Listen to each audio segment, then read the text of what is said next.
Sejam todos bem-vindos aí para a nossa aula de conteúdos pedagógicos. Nós vamos trabalhar dois textos importantes. Por que que eu selecionei esses dois textos? É o seguinte, porque eles se relacionam. Um são as narrativas quilombolas e a outra falando sobre os direitos humanos, educação, interculturalidade, identidade e diferença. Então, assim, eles trabalham no mesmo campo semântico, porque trabalham no reconhecimento das culturas, tá? E assim, é um texto muito formativo, principalmente nessa linha atual, que é pedido para trabalhar as questões ético-raciais e tudo mais, tá? Deixa eu só configurar uma questão aqui no meu computador.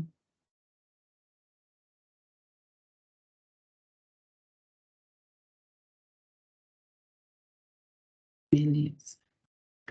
Bom, vamos lá então. Eu vou pegar o meu texto aqui, que é o texto, a apostila que está com vocês, né? As apostilas estão no site, vocês podem pegar. Por que que minha luzinha não está funcionando? Caneta.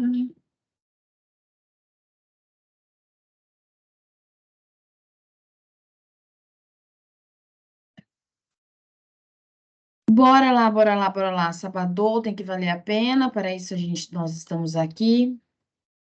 Parabéns aí.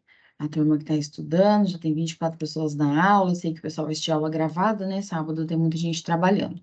Vamos lá, então. Bom, pessoal, esse aqui é o primeiro caderno de livros e artigos, tá? Este texto do Valente, que é o primeiro texto, ele vai falar sobre tecnologia. Eu conheço o professor Valente, da Unicamp. Ele trabalha com as tecnologias de informação e comunicação há muitos anos. Ele, Nilmo Nogueira, tá? É uma galera, assim, que já está há muito tempo falando de tecnologia e já falava em educação à distância, tá? Mas o que vamos trabalhar hoje, nós vamos trabalhar este texto aqui, do Botão, sabe? Narrativas quilombolas, tá bom? E este texto dos direitos humanos da Maria Candaú, né? Da Maria, é Maria Vera Candaú, tá certo? Esses textos são tops, beleza? E assim, como que eu trabalho para que você entenda? Gente, nós vamos grifar, nós vamos falar sobre os textos, mas eu não vou ficar contando histórias. Eu vou explicar aquilo que está no texto, que é isso que você precisa passar na prova, tá bom? Então, o que que eu grifo? As partes. Eu até fiz um videozinho. Se vocês virem meus textos são todos grifados, escritos. Por quê? Porque é assim que a gente aprende, né? E antes eu preciso ler para passar para vocês, né? Meio que mastigado aí as partes que eu entendo relevantes, que são focos de perguntas, tá?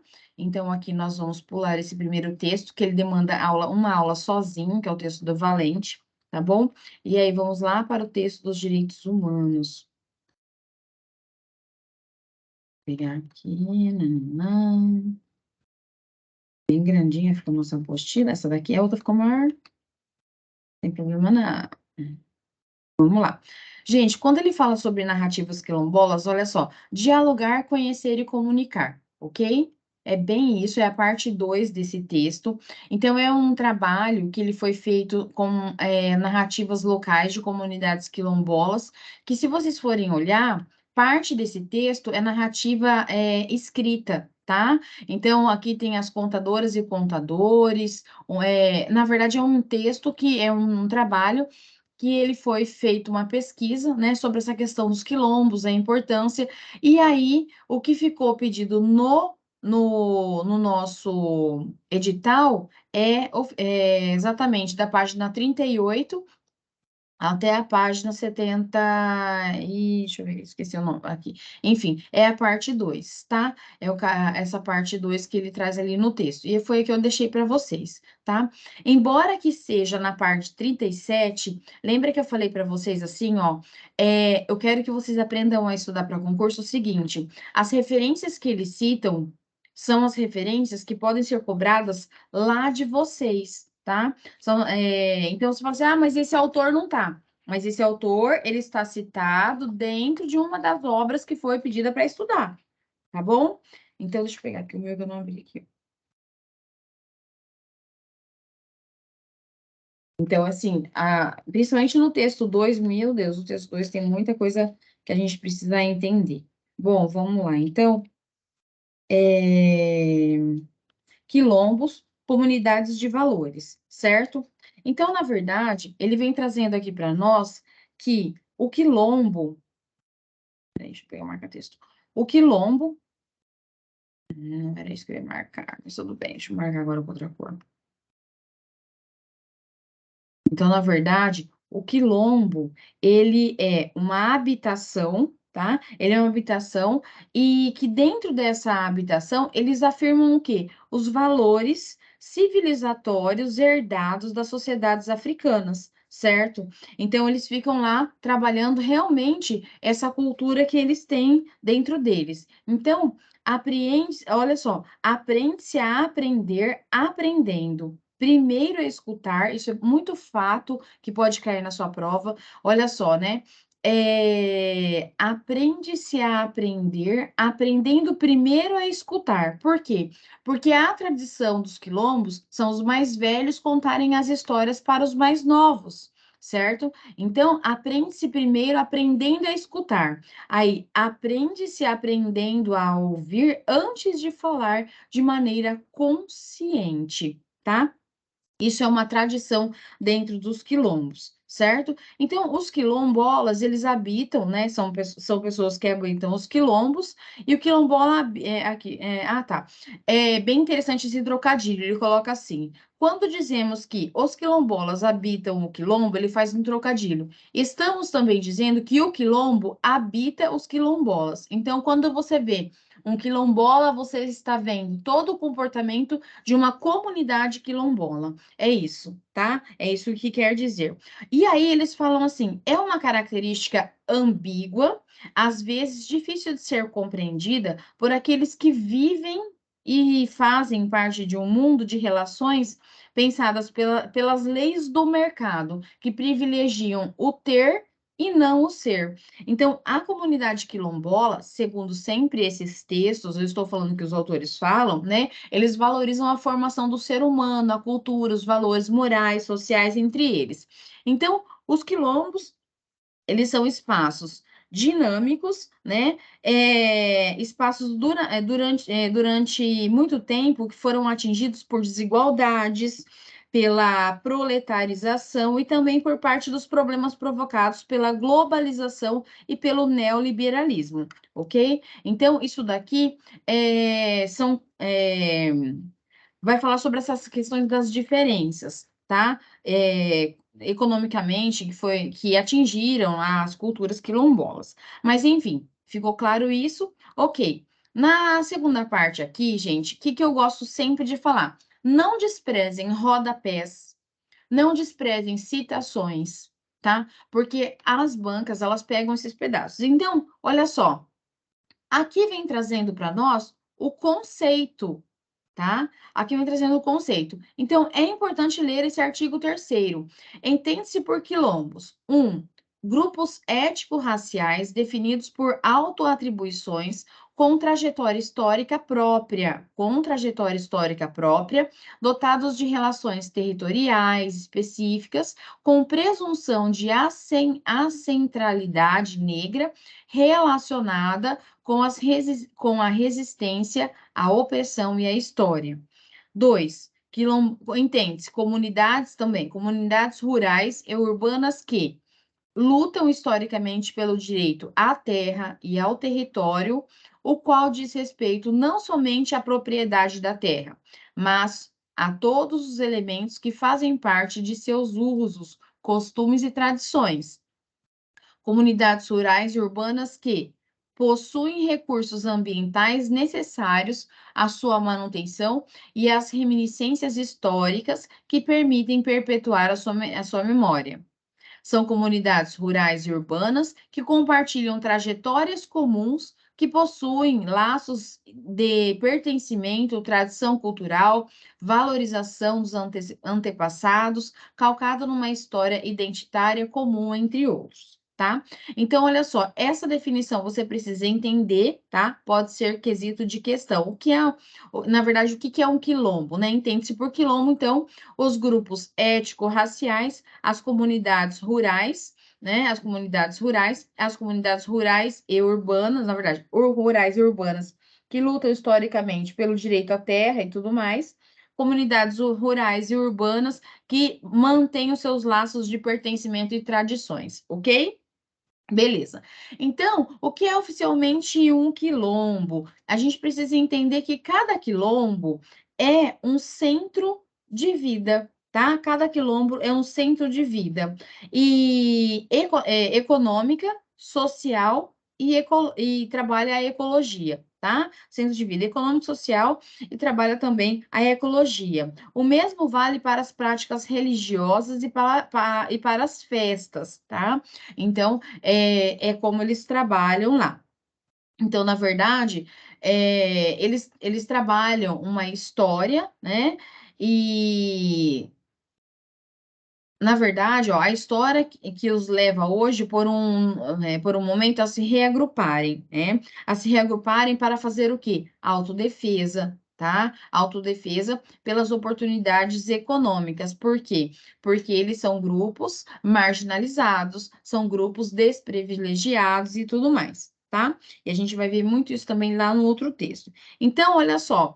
Isso é muito interessante. Quilombo é uma família extensa. O que que é uma família extensa? Como se todos fossem parentes, como se todos pertencessem realmente a uma mesma família, né? As crianças crescem, tornam-se homens e mulheres ali, também poderão se instalar, ficam ali mesmo. Todos deverão ter acesso à terra para poder assim produzir, tá?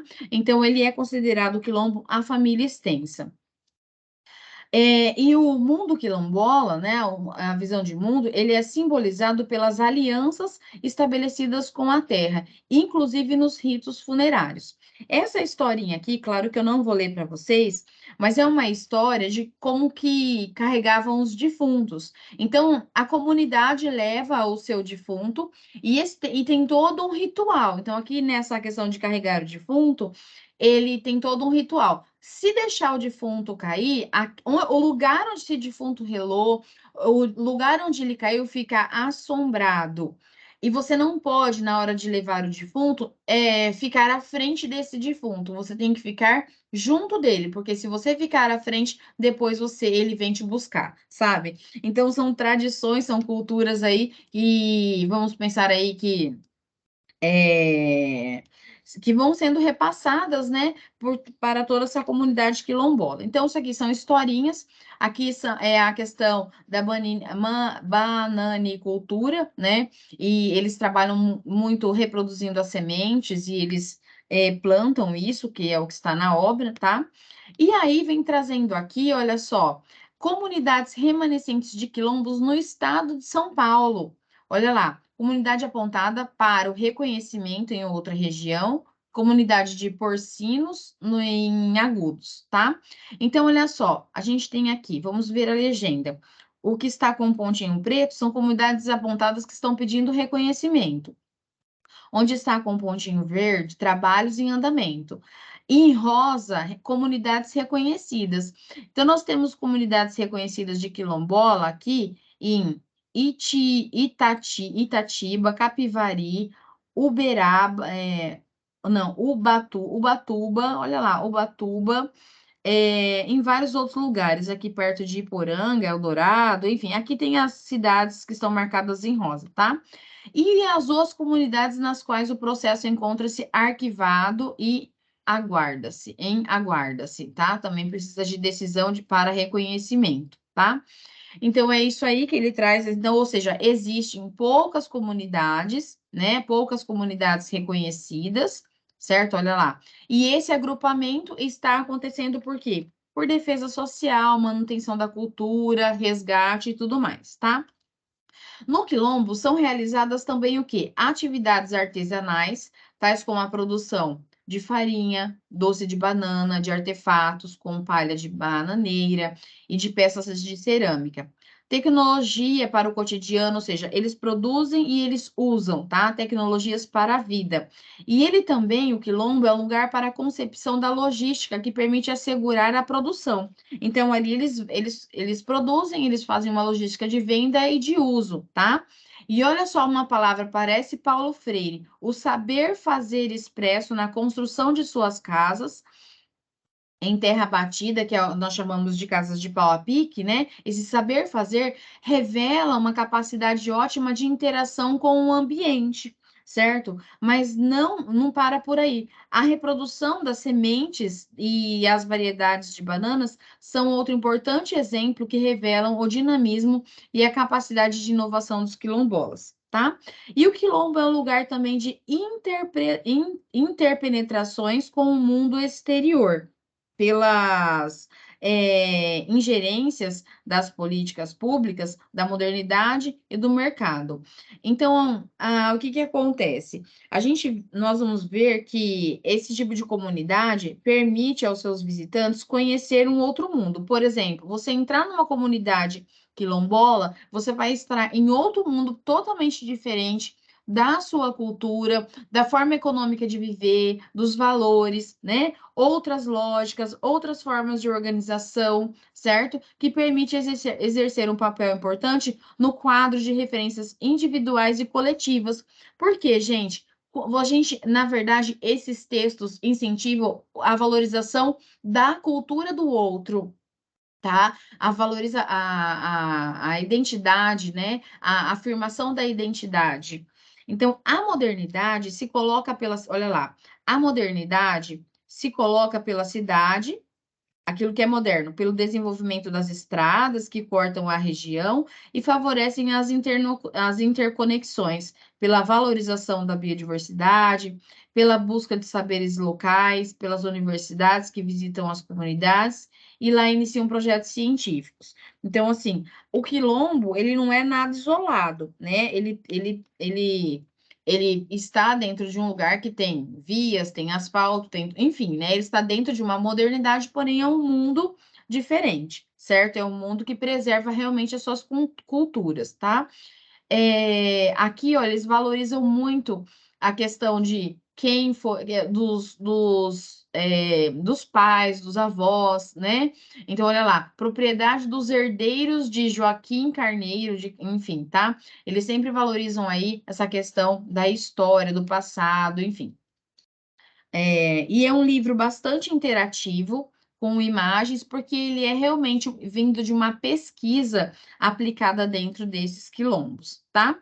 E aí ele vem falando que essa reorganização da modernidade, ele fala assim, ó, essa modernidade é marcada também pela reorganização das comunidades, seja pelas pautas políticas internas, seja pelos projetos de políticas públicas, né, por ONGs. Então, esses quilombos, eles são atingidos pela modernidade de pesquisas, de políticas públicas, e o que eu achei interessante, gente, que a gente não pode deixar, nós estamos estudando para algum curso, certo? O que é políticas públicas? E aí vem aí um conjunto ou a soma de decisões, ações dos governos visando solucionar problemas que surgem na sociedade, buscando garantir uma vida digna aos cidadãos. O que é uma ONG? De caráter civil social, criada independente, né, independente de governos locais ou organizações internacionais, regionais ou nacionais. Então, é uma organização independente, certo? O que é a globalização? Entendam esse tema de globalização, porque no próximo texto vai ter muitas definições de globalização e redefinições, tá? Então, o que é a globalização? Processo econômico e social que estabelece uma integração, olha, integração entre os países e as pessoas do mundo. Então, é um processo econômico que favorece essa integração entre as pessoas de todo o mundo. Por meio desse processo de integração, as pessoas, os governos e as empresas trocam ideias, realizam transações financeiras e comerciais e espalham aspectos culturais pelos 4 cantos do planeta. Vocês vão ver que essa globalização ela é muito criticada em relação ao que é diferença e ao que é igualdade, tá? Então lembrem-se que a globalização é um processo econômico que faz uma integração entre os países valorizando tudo isso, transação financeira, cultural, enfim, tá? Urbanização, processo de transformar certa área em uma área urbana e retirar todas as características silvestres e rurais. inserindo instalações, infraestrutura de uma cidade, que é ruas, avenida, rede de esgoto, rede elétrica, edificação, serviços, ou seja, transformar uma área rural em uma área urbana, certo? Tudo aquilo que a gente tem na cidade, certo? Então, nessa parte aqui, quando ele fala o processo de globalização e as próprias relações das comunidades com as cidades, que é a urbanização, podem alterar os valores dos quilombolas, né, dos quilombos.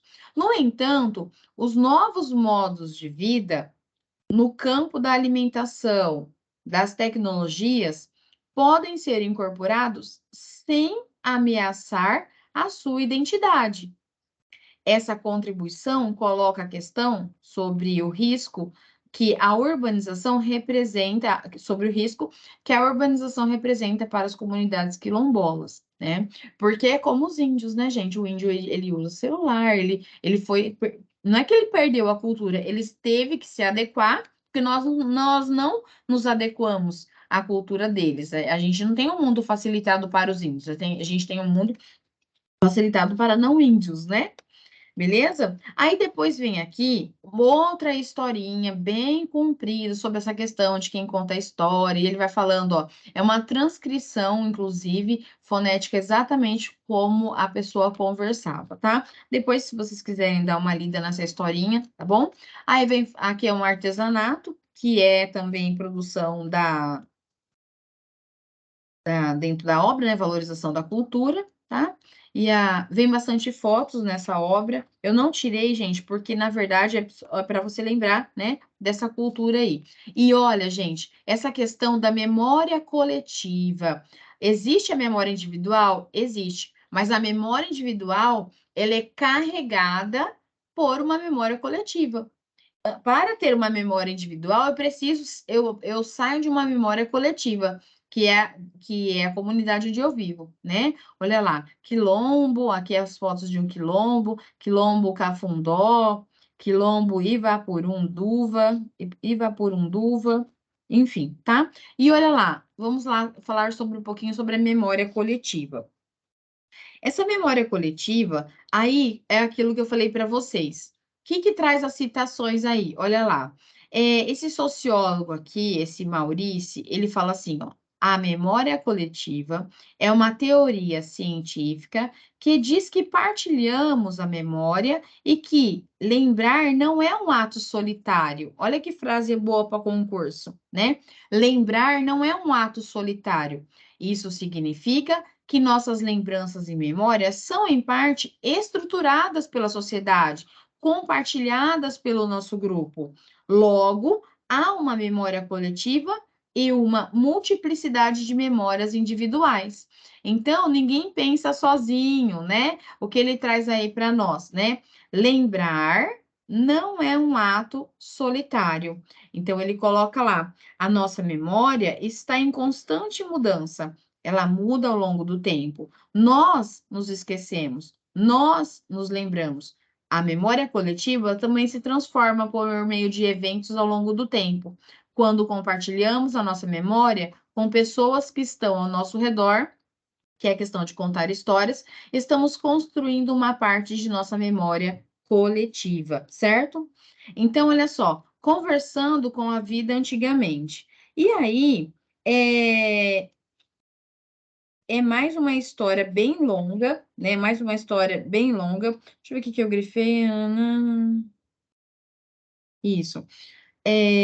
Essa parte aqui ele fala assim, ó. Porque tudo o que se fala hoje do passado foi verdade, que muitos jovens hoje não conhecem. Olha lá. Agora, se o pai e a mãe não contar para ele, a pessoa de mais idade, né? A pessoa de mais idade, ele acaba não sabendo. Ou seja, então, eu grifei esse trecho aqui no meu texto, porque o que é uma cultura que é valorizado na comunidade quilombola é a contação da vida, as conquistas, os valores, os costumes, tá? Então, conversar sobre a vida antigamente é uma forma de permanecer com essa cultura em vigor aí, tá bom? E aí, é mais uma história grandinha aí que ele conta em relação a essa questão da cultura e como eles viviam, tá bom? E aí, no final dessa história toda, vem dentro desse caderno, ele traz assim, eu achei interessante, ele traz assim, ó, conversando sobre os mais velhos. É porque é um caderno didático, né? Ele fala: as pessoas idosas fazem parte da nossa sociedade. Isso é um valor da sociedade quilombola muito, muito forte. Da nossa história. Então, as pessoas idosas fazem parte da nossa sociedade, da nossa história coletiva e merecem o nosso reconhecimento, certo? Então, esse texto quer passar essa ideia, né, da valorização do reconhecimento que é dado dentro das comunidades quilombola e também serve para a gente pegar isso como valor, né? E aí é dado para o aluno responder, na sua opinião, o que é uma pessoa idosa? Aí, enfim, né? Na verdade, isso aqui não precisa ler. Mas quando esse caderno ele traz essa pergunta, é justamente o que a comunidade quilombola valoriza, a questão do passado, as pessoas que fizeram história para que ele continuasse a existir, certo? Aí ele traz também uma outra atividade falando, compartilhando memórias, falando sobre a memória coletiva, foi isso que nós falamos, né? E aí ele deixa bem claro, né, a importância da relação entre gerações e a construção da memória coletiva. Então, eu falo que essas palavras também são chave para resumir essa obra. Então, é uma obra pequena, porque ela tem muita imagem e muita historinha, porém, pessoal, quando eu falo que você está estudando para concurso, não desprezem os conceitos de globalização, urbanização, o que que é um quilombo, certo? Ali, ó, quando nós trazemos ali nos artigos, tá bom? A globalização, quilombo, ONG, políticas públicas, tá certo? Apesar de que esses temas, essas palavras aqui são coisas do nosso vocabulário, mas são conceitos que estão dentro da obra, tá bom? Belezinha? Então, tá aí uma obra, assim, de valorização cultural muito grande, né? Que narrativas quilombolas. Então, dentro dessas narrativas, o que foi observado, né? Que esse texto, ele fala sobre narrativas quilombolas, foi observado o quê? Essa questão do contar da história, de passar os velhos para os mais novos, como viver, a valorização, né? Da história dentro do quilombo, beleza? Então, assim, deixa eu ver aqui, tá me chamando aqui, mas é isso, tá? Deixa eu tirar meu WhatsApp daqui. Muito bom. Bom, pessoal, nós vamos falar agora sobre uma obra sobre direitos humanos, educação interculturalidade, as tensões entre igualdade e diferença. É um texto, assim, muito denso e eu penso que vai cair muitas questões dele, tá? Porque, assim, na minha leitura, eu grifei, assim, muita coisa e é o que vocês vão fazer também, tá? E a gente tem muitos conceitos. Eu indico esse texto para vocês lerem mais de uma vez depois da nossa aula, assistir, fazer aí um mapinha dos conceitos que vocês precisam saber, tá? Beleza? E não tem preguiça, não. Quem quer passar na prova tem que estudar. Não, esse texto é chato. Engole, igual remédio ruim. Toma um copo d'água e couro. Não tem como reclamar, tá? É isso, esse é o caminho. Depois que você passa, você nem vai ver que doeu. Bora lá.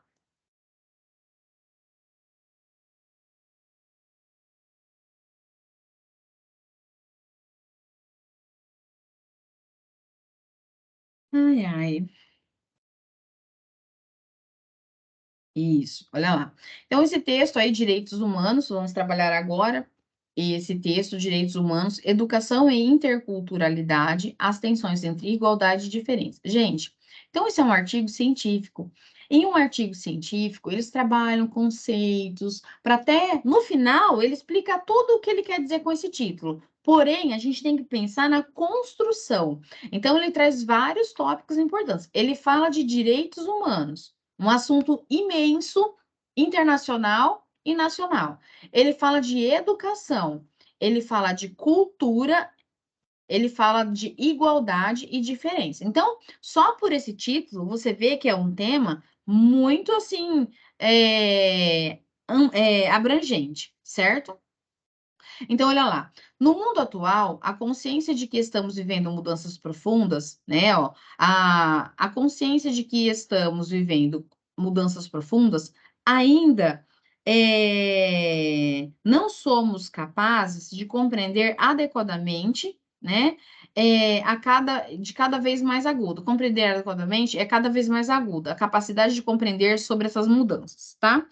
E essa realidade, ela provoca perplexidade e suscita uma ampla produção científica e cultural, assim como um intenso e acalorado debate. Então, é como eu disse a vocês, esta obra ela vai trazer grandes debates sobre essa questão de igualdade e diferença.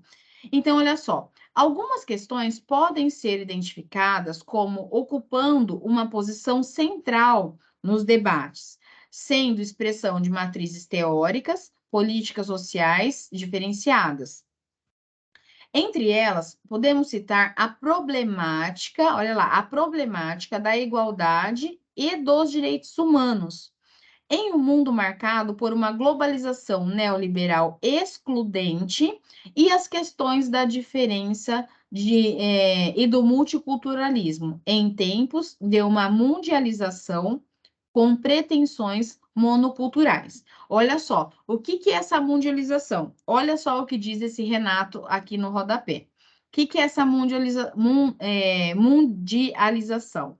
Olha só, Renato Ortiz distingue a globalização de mundialização, concebendo a primeira. Então, o que é a globalização, gente? Ó, concebendo a primeira como referida fundamentalmente à economia. Ele fala a produção, distribuição e o consumo de bens e de serviços organizados a partir de uma estratégia mundial voltada para o mercado mundial. Então, isso aqui é o que ele chama de globalização. Por isso que eu falei lá dos quilombolas, né? Então, isso aqui é a globalização, tá? É a produção, distribuição e consumo de bens e serviços organizados a partir de uma estratégia mundial voltada para o mercado mundial. A segunda, que é a deixa eu pegar um marca-texto diferente, que é a mundialização, que a gente nunca fala isso, né? A mundialização é fenômeno social total que permeia o conjunto de manifestações culturais. Manifestações culturais. Mundialização, manifestações culturais, segundo Renato Ortiz, certo? Então, olha só, pensa comigo aqui. O que ele quis dizer? Ele disse assim: olha, a problemática da igualdade dos direitos humanos é marcado por um mundo, por uma globalização neoliberal excludente. Questões entre as questões de diferença e do multiculturalismo é o que vai trazer essa questão em tempos de mundialização. Então, o que significa tempos de mundialização? Significa tempos de manifestações, de valorização das manifestações culturais. E aí nós vamos entender que essas manifestações culturais são manifestações das diferenças entre as pessoas, tá? Então, olha só, no relatório. Professora, o que significa excludente? De excluir, de retirar. Obrigada, Tá? professora. De marginalizar, por exemplo, tá? Olha só, sem problema. Pode me perguntar, tá? Então, o relatório do desenvolvimento humano de 2004, né, que ele traz lá o programa da ONU para o desenvolvimento, que se chamou como? Aqui. Isso. Liberdade cultural, olha lá. Liberdade cultural num mundo diversificado, valorizando a mundialização, certo? Que associa, associa explicitamente pela primeira vez nos relatórios anuais publicados as questões relativas ao desenvolvimento das culturas, certo? Então, deixa eu aumentar aqui a letra, não sei quem está assistindo no celular, mas olha só.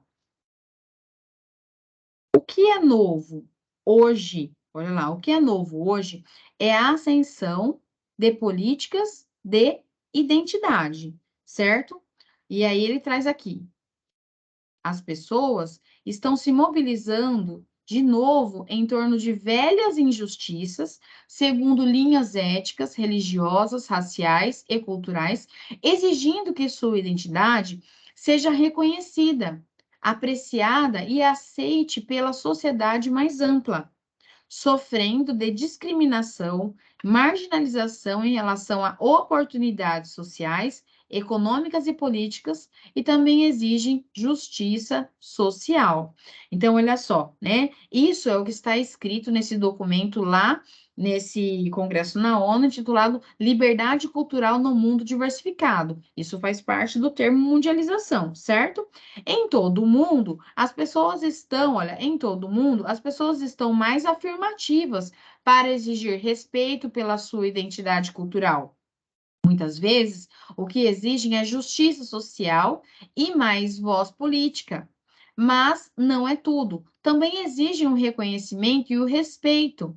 E importam-se em saber se eles e seus filhos viverão em uma sociedade diversificada ou numa sociedade em que se espera que todas as pessoas se conformem com uma única cultura dominante. Então, ele vai fazer uma crítica à cultura dominante e uma busca e um apelo pela valorização da diversidade.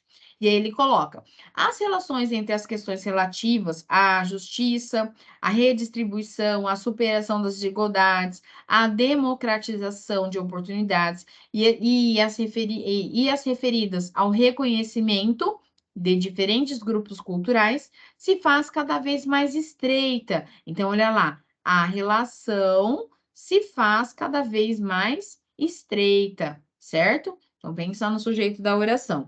E aí vai. Nesse sentido, a problemática dos direitos humanos, muitas vezes entendidos como direitos exclusivamente individuais, presta atenção. A problemática dos direitos humanos, muitas vezes entendidos como direitos individuais e fundamentalmente civis e políticos, amplia-se cada vez mais e afirma-se a importância dos direitos coletivos e culturais e ambientais. Olha só, será que estamos vivendo? Olha só, aqui é uma crítica falando assim, ó, a problemática dos direitos humanos entendido como direitos exclusivamente individuais. Nós vamos entender o que significa isso. Será que estamos vivendo hoje um deslocamento de ênfase? É uma crítica que ele fala, que ele faz aqui no texto, certo? Que ela faz aqui no texto. Ele fala. Aí ele fala sobre alguns autores e tudo mais, certo? Ele fala: a questão dos direitos humanos fica de alguma forma em questão e precisa ser ressignificada. Então, esse texto ele vai falar bem essa questão de ressignificar muitas coisas e ressignificar a questão de quando a gente fala em direitos humanos, é algo individual ou é algo coletivo? Então, ele vai discutir isso. É para todos? Então, se é para todos, por que existe discriminação, né? Então, ele fala assim, a questão de direitos humanos, direitos humanos são uma construção da modernidade. Ele faz essa crítica. E que estão profundamente impregnados por processos e valores, as afirmações que a modernidade propôs e propõe, logou-se e continua instigando a se realizar. E aí ele vem fazendo essa crítica. Vivemos imersos no seu clima político, ideológico e cultural. Vence direitos humanos, tudo em prol dos direitos humanos, né? Essa crítica que ele está fazendo, certo? Então, olha só, essa construção ela está em crise no novo contexto cultural, social e econômico marcado pela globalização, pelo impacto de novas tecnologias, pela construção de novas subjetividades, pelas mentalidades, por esse mundo complexo de muitos autores, que muitos autores chamam, por mais ambíguo que seja, de pós-modernidade. Então, ele continua questionando essa questão do que significa direitos humanos dentro desse texto. Um elemento que me parece fundamental na questão é a tensão presente hoje no debate político, nas relações internacionais presta atenção, a tensão entre igualdade e diferença. Aí ele coloca assim, De maneira um pouco simplificada, é possível afirmar que toda a matriz da modernidade enfatizou a questão da igualdade. Olha, ele fala simplesmente toda a matriz da modernidade enfatizou a questão da modernidade, certo? E aí ele fala assim: igualdade de todos os seres humanos, independente das origens raciais, da nacionalidade, da opção sexual, enfim. A igualdade é uma chave para entender toda a luta da modernidade pelos direitos humanos. Mas olha só que interessante, nós vamos entender esse debate, eu já volto a questionar vocês. Parece que hoje o centro do interesse se deslocou. Aí ele coloca o pensamento o foco, né? Que ele coloca assim: parece que hoje o pensamento se deslocou, né? Aí ele fala: quando digo isso, não estou querendo dizer, né, que houve um deslocamento, não estou querendo dizer que se nega a igualdade, ó. Não estou querendo dizer, só para você pensar assim, né, ó. O centro de interesse se deslocou. Não estou querendo dizer que se nega a igualdade, mas que se coloca muito mais em evidência o tema diferença. Aí eu paro para pensar, né, com vocês, para vocês lembrarem desse texto. Então, ele coloca uma dicotomia aqui entre igualdade e diferença. Não é um tema, não é o título do texto? Igualdade é que a gente fala, igualdade de direitos. Quando ele fala que esse interesse se deslocou valorizando as diferenças, né, evidenciando as diferenças, por quê? Ele fala assim, ok, nós temos que valorizar as diferenças. Somos todos iguais. Uhum. Os direitos humanos falam que todos têm direito a tudo, não é? E aí, eu não vou ficar falando de Constituição, vou falar o que o texto fala. Os direitos humanos não falam que a gente tem direito de tudo? Ok.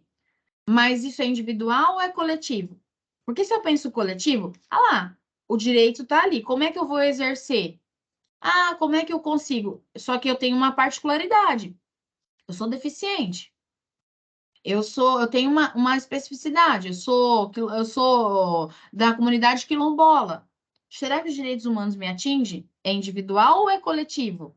Entenderam? Então ele faz essa questão. Nós pensamos muito na igualdade, né? Esse texto fala assim: nós pensamos muito na igualdade, mas mas a gente quer valorizar as diferenças, a diferença de sexo, de raça, enfim, a gente quer valorizar as diferenças, porém a gente só fala em igualdade. É essa dicotomia que ele fala, tá? E aí vamos lá, continua. É uma construção muito filosófica esse texto e eu gostei demais da leitura dele.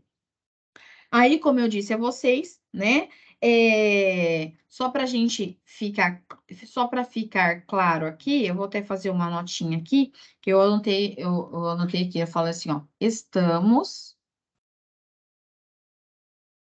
valorizando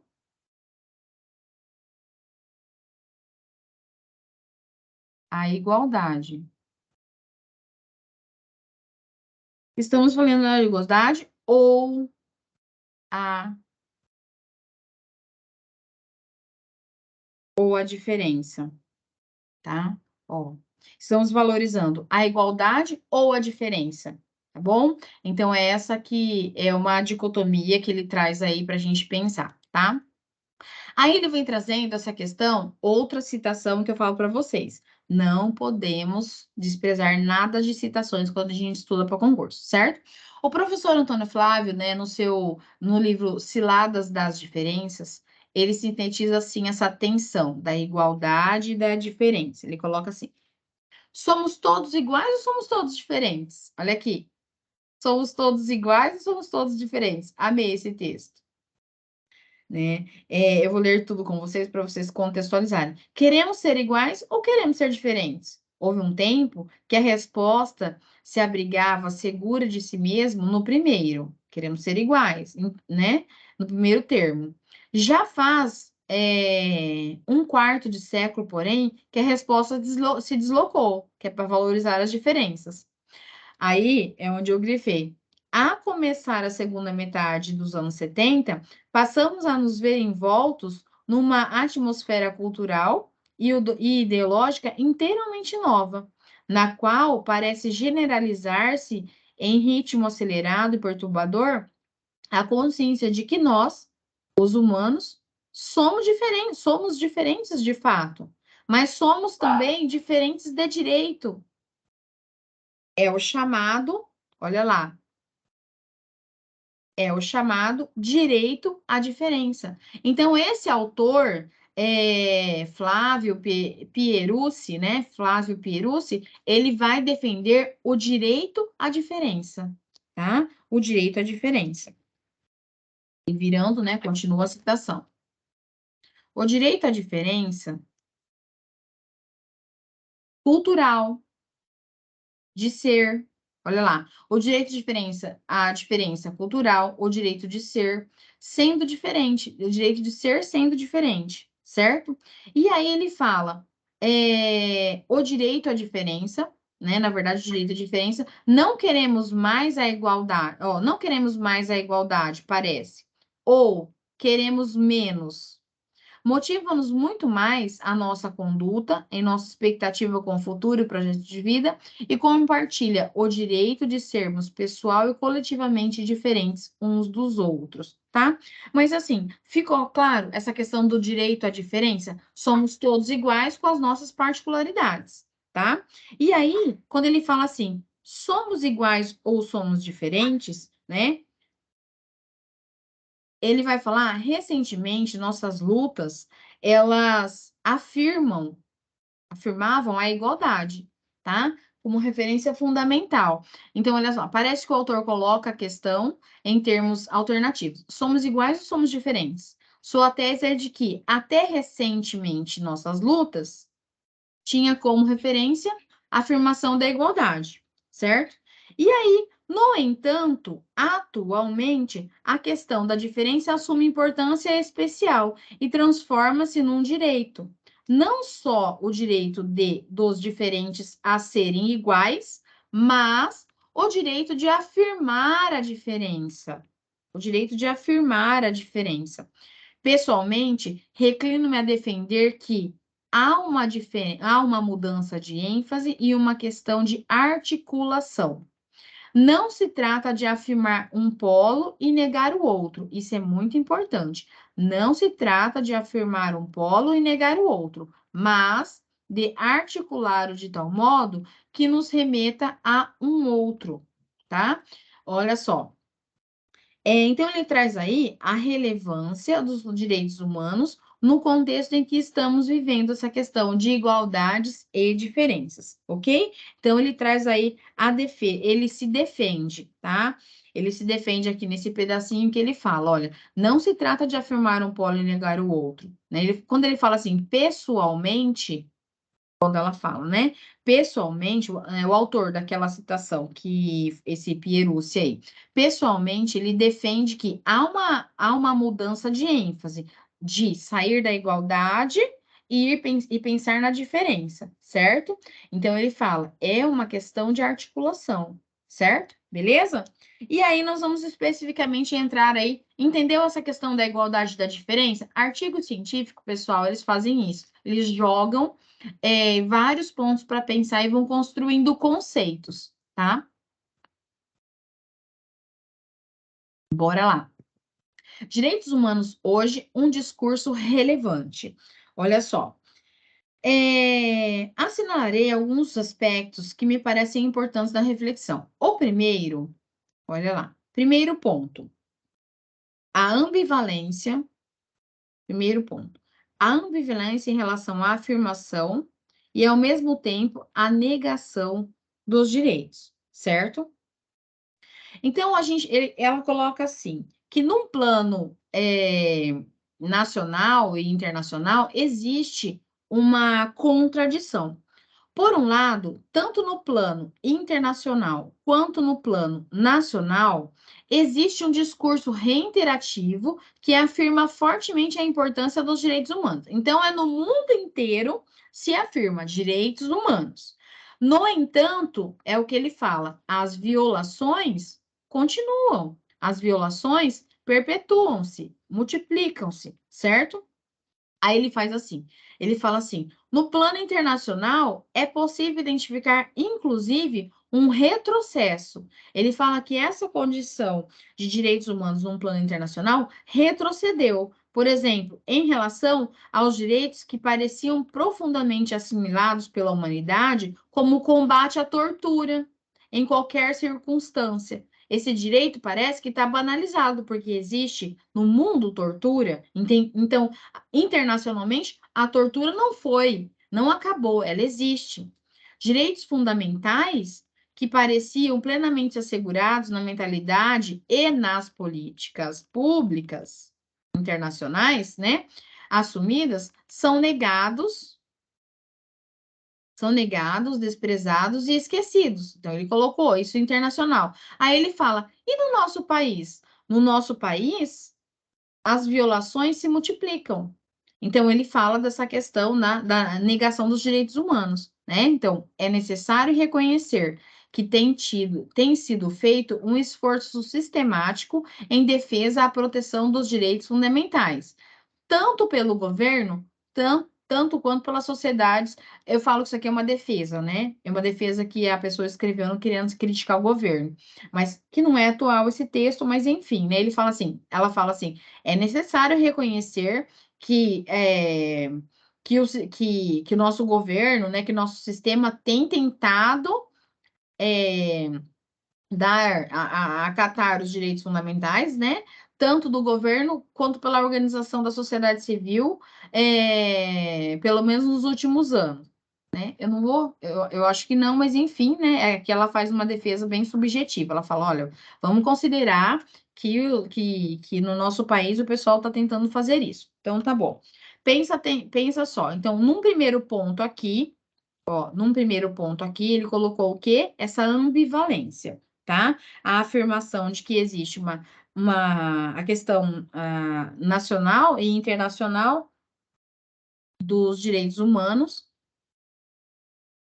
beleza? Tanto nacional quanto internacional, beleza.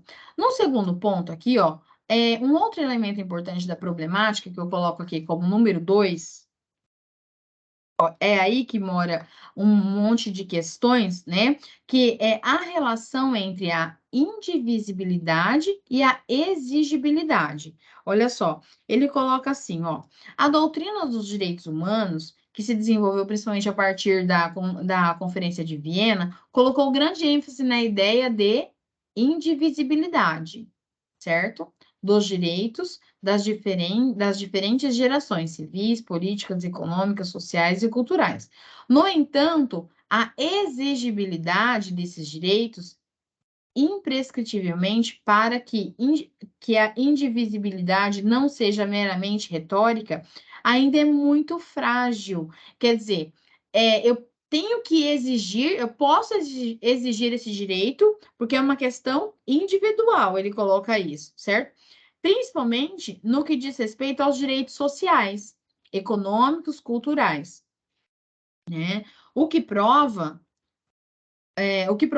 nos diferentes grupos sociais um descrédito e indiferença para com a proclamação dos direitos que, como se afirma na linguagem comum, não saem do papel. Então, ele faz essa crítica, certo? Ou somente valem para algumas pessoas das classes sociais. Então, vamos lá, vamos pensar assim, ó. A gente tem aqui, ó, a indivisibilidade, né? E a exigibilidade. É uma dicotomia que ele coloca aí, certo? Então, aqui ele falou na indivisibilidade. Agora ele vai falar aqui, no entanto, deixa eu colocar aqui, ó, a exigibilidade é um ponto que ele coloca aí, certo? E a indivisibilidade ele coloca aqui. Então, vamos pensar lá, ó, indivisibilidade, rascunho, tá escrito, e exigibilidade. Eu posso exigir, enfim, tá? É um direito meu do indivíduo. Ok. Isso é no segundo ponto. No terceiro ponto, a gente vai construir, você está estudando o texto, certo? No terceiro ponto, nós temos aí, ele fala assim, ocupa lugar central essa tensão, que é a questão, ó, é a tensão entre universal e particular. É a questão entre universal e particular. E por quê? Desde a Declaração dos Direitos Humanos, são apresentados como universais. Então, os direitos humanos, eles são apresentados como universal, certo? Então, é uma dicotomia. E aí, no entanto, a questão universal e do particular, ou ele chama assim, universal relativo, suscitou uma discussão particularmente nessa conferência de Viana, certo? Aí ele coloca assim: vários grupos de diferentes países questionam a universalidade dos direitos humanos, tal como foi construída, considerando-a uma expressão do Ocidente e da tradição europeia. Partindo dessa perspectiva, é possível reconhecer as diferenças culturais, os diversos modos de situar-se diante da vida, dos valores, as várias lógicas da produção do conhecimento, etc. Será que quando eu penso na questão da diferença, eu consigo falar numa questão que estão todos iguais? É possível construir uma articulação entre o universal e o particular, o direito universal do ser humano e o direito individual, né? Então, o direito universal e o particular, ou universal e o relativo. Então, ele faz essa crítica, você coloca aí para você pensar, a gente vai construir a ideia. A ideia do direito universal e o direito humano particular. Olha só. Então, ele falou aqui, ó, só para a gente virar a página. Nós temos uma crítica entre igualdade e diferença. Ah, somos todos iguais. Mas e as diferenças? Aí vai afunilando. Diferença no direito não é atendida, porque o direito não é para todos. Não sai do papel. É essa a crítica.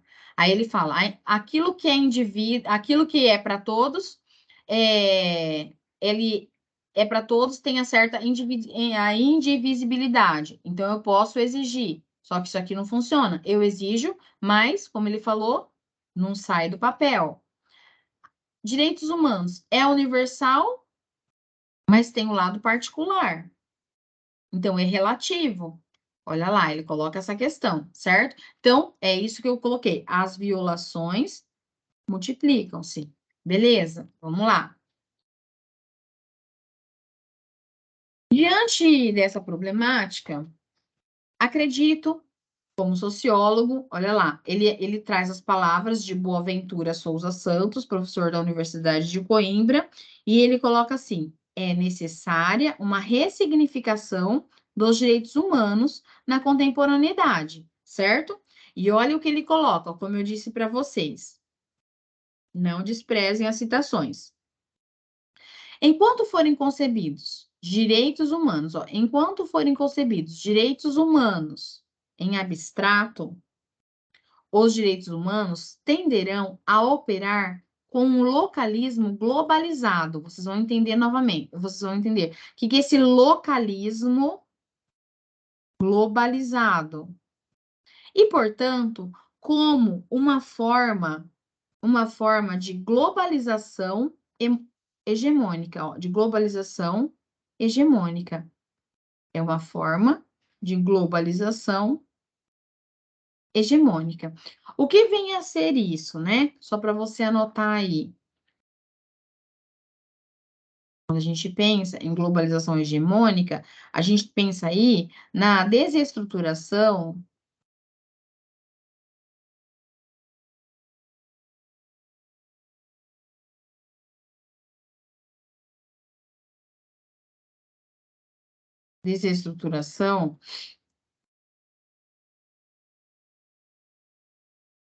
dos povos dominados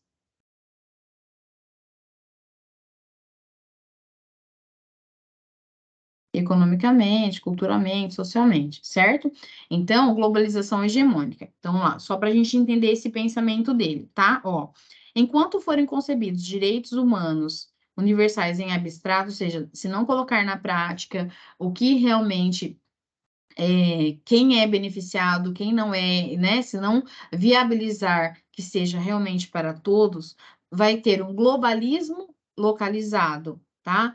Esse globalismo localizado, nós vamos entender ali que tem toda essa terminologia ali embaixo, que eu vou pegar na citação, que é uma coisa que a direitos humanos é internacional, mas ele é localizado, isso só está naquele lugar, certo? Ou uma globalização que a gente fala que nós vamos desestruturar, nós vamos desestruturar a questão econômica e cultural daquele povo para beneficiar um outro, tá? Então vamos entender aqui, ó, esses conceitos. Bem pesadinho, né, gente, de críticas sociais, mas pega aqui o rodapé, ele vai explicar certinho o que é cada um. Olha só. O autor distingue aqui, ele traz aqui, ó, 4 formas de globalização. Presta atenção. 4 formas de globalização. E aí ele vai trazer os conceitos. Por que eu trouxe isso para vocês? Para você, eu falo, leia isso daqui, porque pode ser que caia numa alternativa. Pensa que está tomando um remédio ruim, coloca água na boca e engole. Olha lá, o autor distingue 4 formas de globalização. Então, ó, localismo globalizado, que é processo pelo qual determinada realidade local é globalizada com sucesso, ó, localismo globalizado, mas é determinada realidade local, por isso que fala global. Então, a globalização, que a gente viu lá no conceito, ela só atinge determinada realidade. Aí ele traz lá o outro conceito. Globalismo globalizado, olha lá, globalismo globalizado, impacto nas condições locais das práticas transnacionais, certo? Ele traz isso daí como um outro aspecto. Impacto das condições locais das práticas transnacionais. Ou seja, todo mundo é atingido pela globalização. Outro. Cosmopolismo insurgente subalterno. Resistência organizada transnacionalmente contra os localismos globalizados e os globalismos localizados. Ó, então, veja só. O cosmopolitismo, Ave Maria, né? Tanta palavra.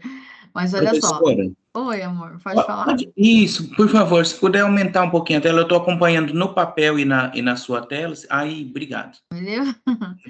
Até eu tava assim na tela, que eu fico mudando. Ó, o cosmopolitismo, que é insurgente e subalterno, ele, ó, resistência organizada transnacionalmente contra isso que nós falamos, contra o localismo globalizado, os localismos globalizados e os globalismos localizados, tá? Então, esse cosmopolitismo, ele insurge contra esses dois modos de globalização, tá certo?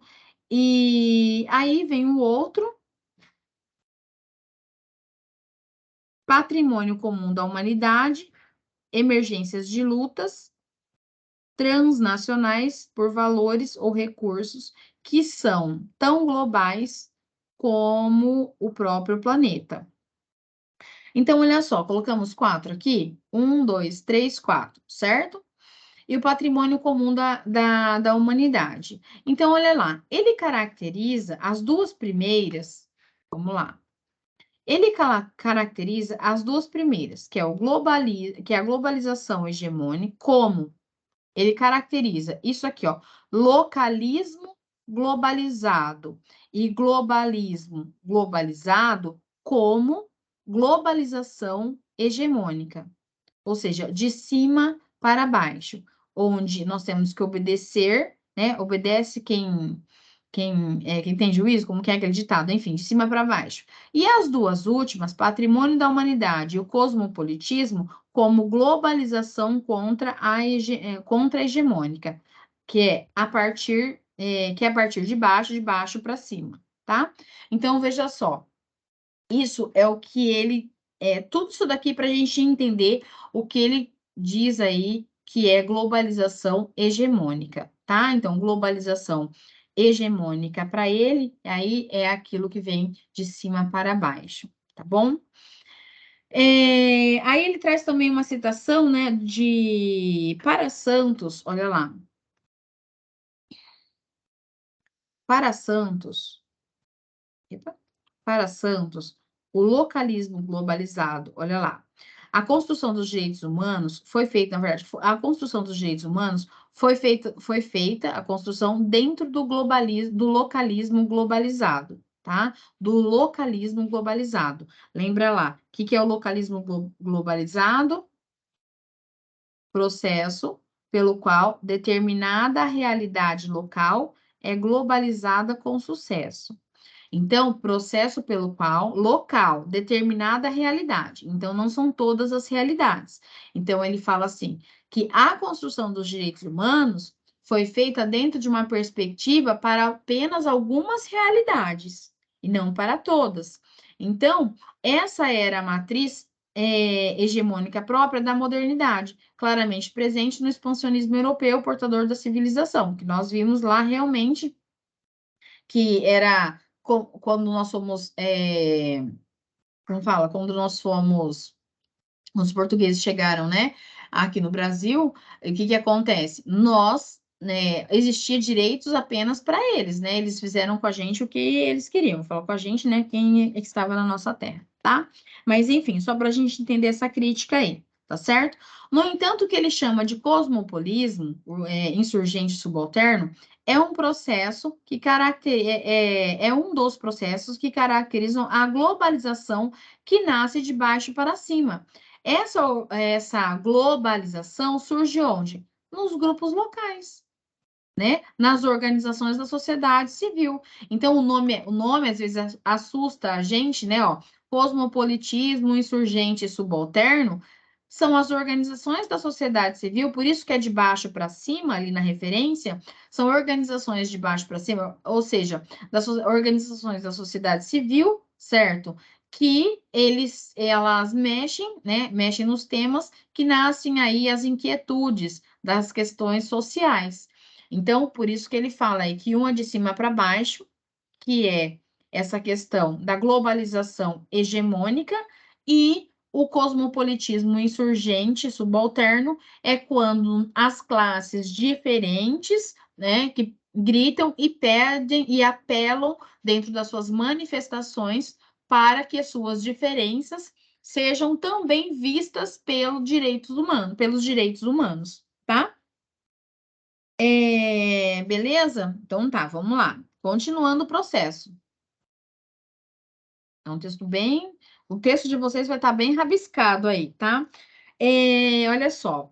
Então, nessa perspectiva, segundo Santos, né? Segundo Santos, olha só como que esse artigo é artigo científico. Quem já fez um artigo científico sabe. O artigo científico ele é baseado em citações. E o que é importante? Essas citações caem na prova. Aí você fala, eu vou entrar com recurso porque não tinha Santos na bibliografia, não. Santos 2006. Tem sim, tá? Aqui, ó, tá bom? Então, é isso. Até fiz um Rios explicando isso. Então, nessa perspectiva, né, de cima para baixo, de baixo para cima, que a gente tem essa questão dos grupos, né, gritando pelo reconhecimento, para que os direitos humanos possam verdadeiramente ser ressignificados hoje, numa perspectiva que não nega suas raízes, não nega a sua história, mas quer trazê-los para a problemática de hoje, eles terão que passar por um processo de reconceitualização, certo? E aí ele vem trazendo algumas premissas, olha lá, ele traz um processo de reconceitualização, certo? Que ele vai levantar algumas premissas, tá bom? Olha só, e aí a gente traz para que esses direitos humanos, então, ó, ficou claro essa questão? Assim, ó, existe essa questão do cosmopolitismo, que é insurgente, que são os grupos sociais, vamos dizer assim, que não são atingidos pelos tais os direitos humanos universais, que eles não enxergam a individualidade, mas prezam que é para todos, contra essa questão da hegemonia, certo? Porque a hegemonia, ela vem de cima para baixo e o cosmopolitismo de baixo para cima.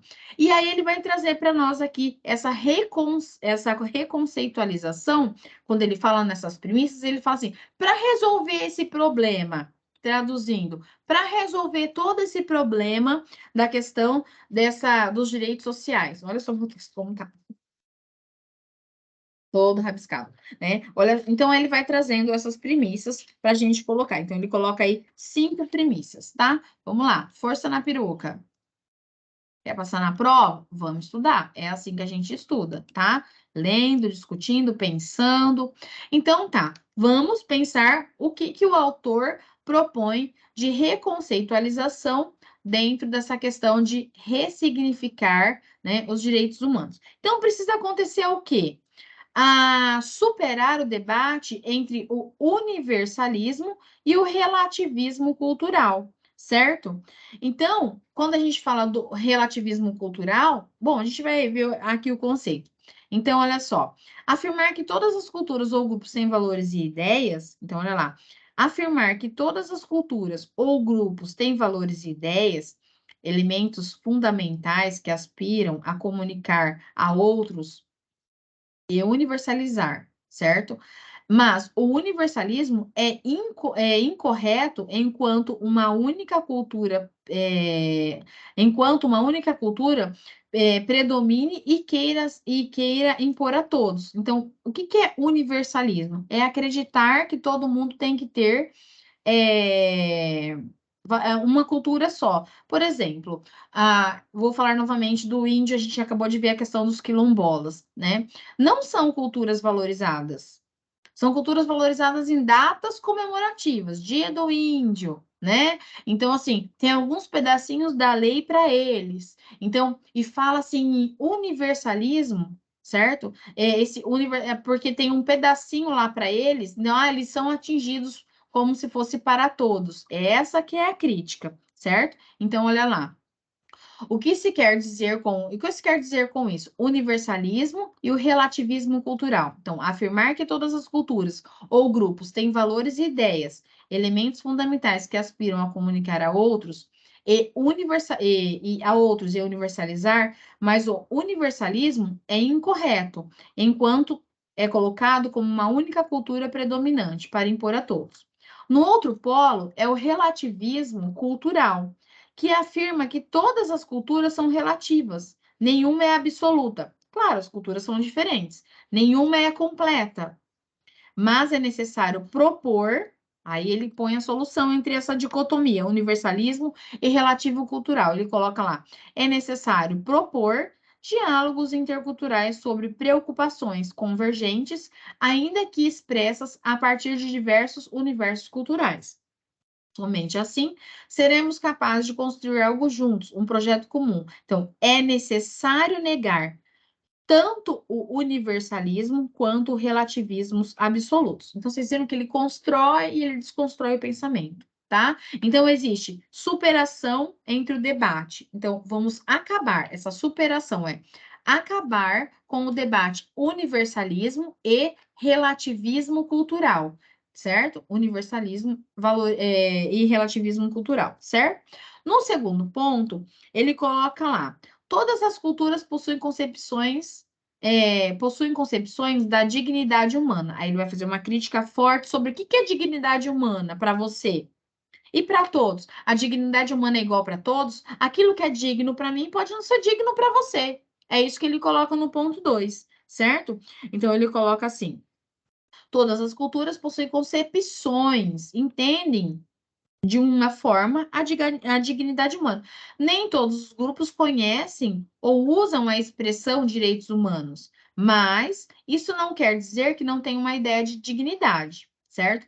No Brasil fala-se muito em direitos humanos, mas tem outras culturas, como fala aqui, tem outro lugar que não fala, mas não quer dizer que ele não tenha direito como ser humano, certo?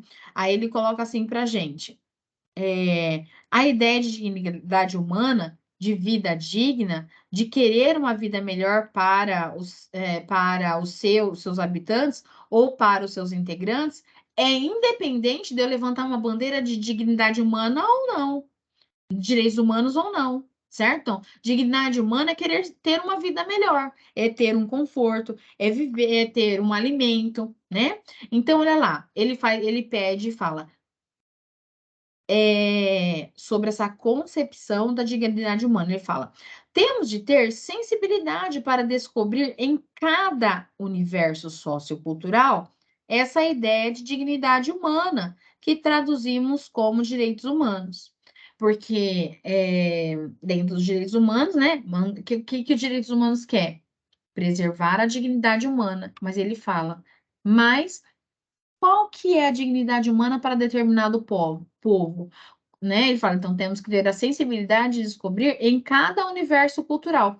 Cada universo cultural tem uma concepção de dignidade humana. É isso que ele coloca nessa premissa segunda, tá?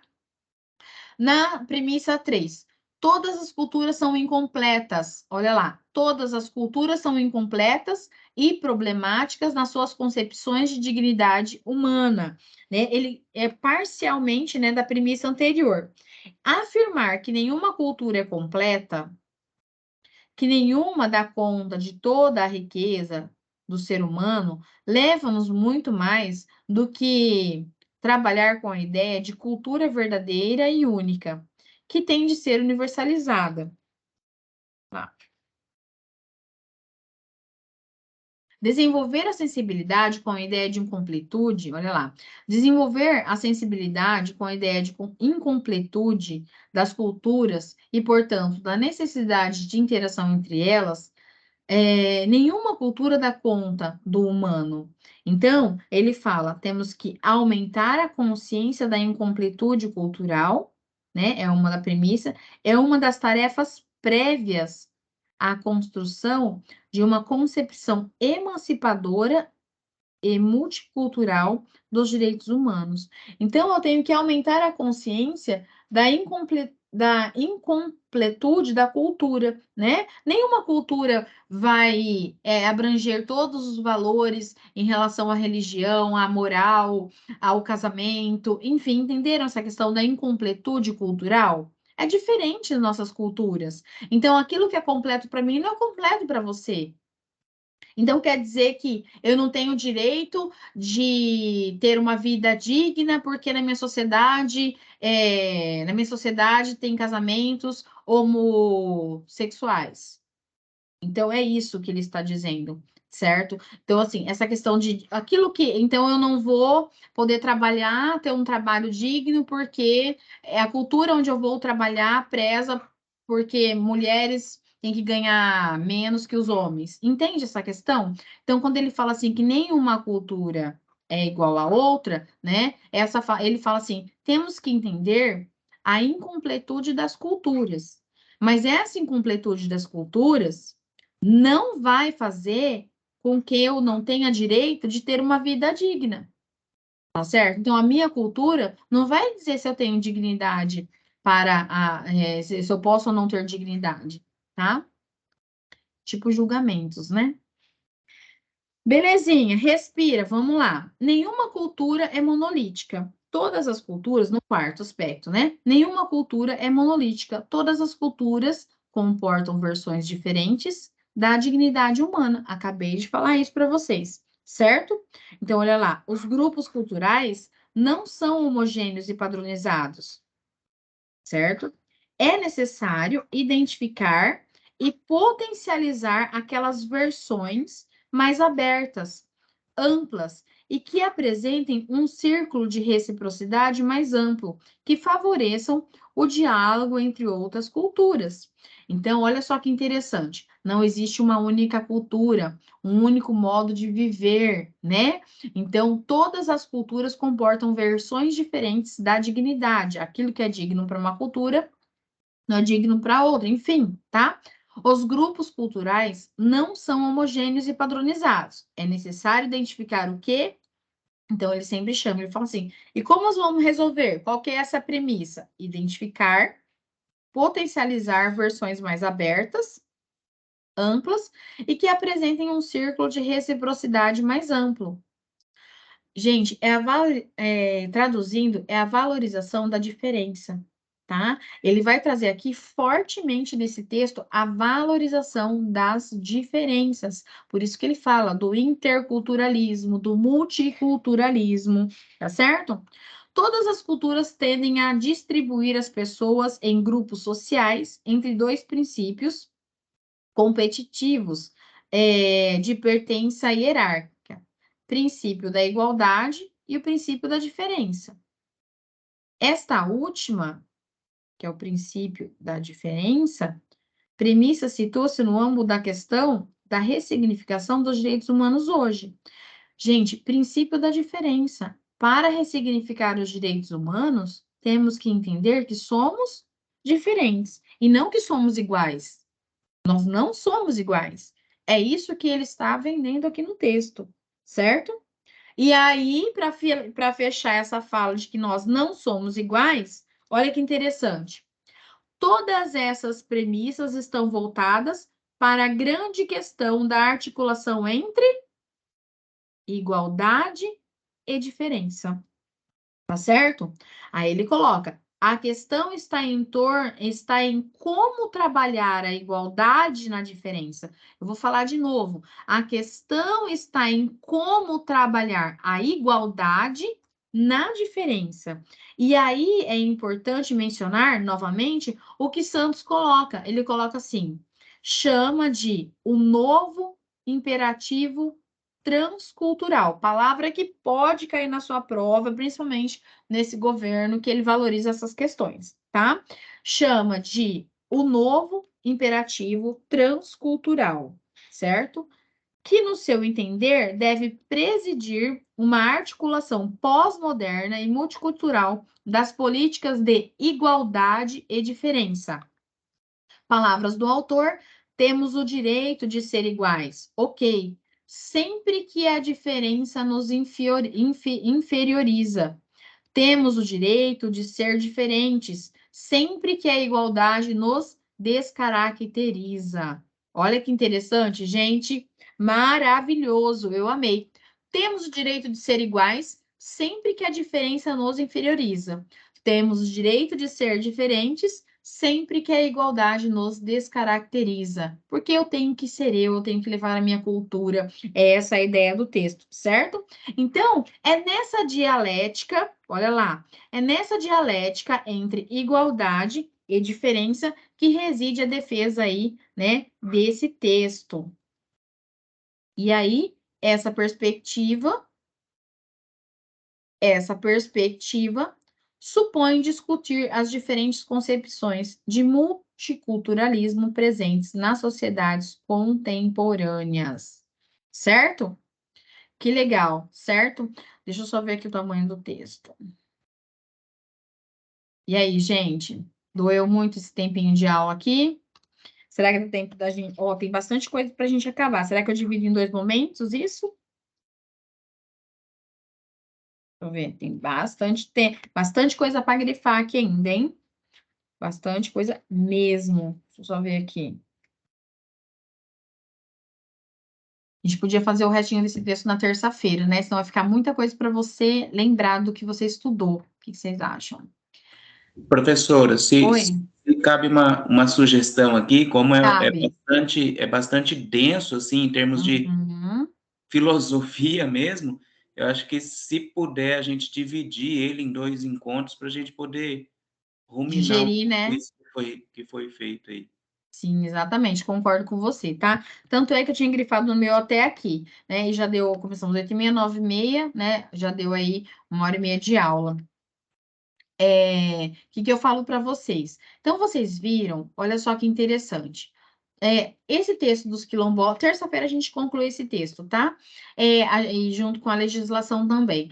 Então, nós vimos aqui essa questão dos direitos humanos, educação, interculturalidade e igualdade de diferença. Então, vocês viram que, olha só, são 4 tópicos muito polêmicos que podem cair na sua prova até na parte discursiva. Tá bom? Até na parte discursiva. Então, como eu fui grifando com vocês as partes, né? Vocês falam, professora, grifou quase todo o texto. Gente, esse texto, ele traz muitos conceitos. E como eu já preparei provas de concurso, se eu fosse preparar uma prova, eu pegaria muitos conceitos aqui, tá bom? Então, isso é importante para vocês pensarem. Então, releiam o que a gente fez, o que a gente anotou, tá? Não deixem de estudar a LDB inteira, tá bom? Ó, como a gente vai estudando, né? Vai sempre somando. Vai ler a LDB inteira, vai ler os artigos do ECA, a resolução do Grêmio. Ó, lembra lá do Grêmio. Quem elege o Grêmio, né? Como que é feito o edital e a assembleia. Tá tudo lá naquela lisinha pequenininha no comecinho. Leia os textos, tá bom? E grifem. Vamos tirar uma fotinha de hoje. Ó, à tarde, vou falar sobre o vídeo, tá? Sobre a aula prática. Vou fazer uma live, isso vai ser pelo aplicativo Zoom. Eu vou colocar no nosso grupo, tá bom? Sobre o aplicativo Zoom. Essa aula prática tá dando o que falar. Jesus amado, o povo tá de cabelo em pé. Porque, né, vai ter que gravar um vídeo, ser avaliado e tudo mais, né? E é bom para a gente aprender, porque isso vai ser uma rotina, tá? Logo, prefeituras estão fazendo a mesma coisa, analisar vídeo, ver se a pessoa, né, domina as tecnologias, é aquilo que eu falei, tem professor que não sabe nem pegar no mouse, não usa e-mail, isso é complicado. Vou tirar uma fotinha nossa aqui, pessoal, aí eu mando o link à tarde. 1, 2, 3 e... Deixa eu tirar aqui, a tarde está abrindo. 1, 2, 3 e... Aí, ó, um beijo. É denso essa aula, né? Foi pesadinha, mas é assim mesmo. Depois ele vai trazer muitos outros aspectos, só que a gente vai aí devagar, tá? Fiquem com Deus. Às 14 horas eu vejo vocês, quem for fazer e participar da live, tá? Eu mando o link no grupo. Obrigada, gente, pela presença. Eu vou parar a gravação. Tchau, Neide. Fica com Deus. Tchau, Mauro.